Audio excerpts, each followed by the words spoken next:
email is now 45 or even 50 years in its life. Sparkloop is 2 years in its life, and email newsletter is having quite a moment with very big startups being grown on the back of servicing people through email. So what was it about this moment and your background and your co-founder's background that led to the creation of Sparkloop? My co-founder, at the time that we started Sparkloop, he'd been running his own referral platform that was just a generic referral platform. You could connect it to any kind of business to do referrals, really. That's still today what the bulk of referral platforms are like. You can kind of plug them in and kind of make them work to do everything. What we saw was you had this shift of like a couple of different things happening at the same time. Firstly, you had the third-party platforms becoming more restrictive and brands kind of waking up to the fact that, oh wow, I need to own the relationship with my audience. I need to have their email addresses, which means all of a sudden, about 2 years ago, 3 years ago, people really had this big shift to, we need to start collecting email addresses from our audience and we need to start doing it now. That was kind of like the demand bubbling up there. Originally, and if you look at how a lot of these bigger brands started out over the last 5 years or so, a lot of that was done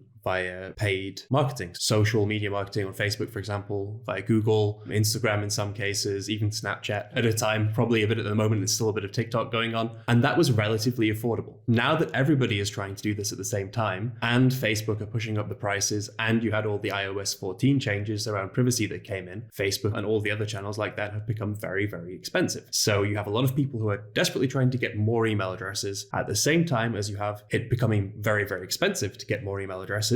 You also have kind of a shift in the preferences of consumers to hear about this kind of thing from friends and from people they know and they trust, and for brands at the same time to really be thinking slightly more long term.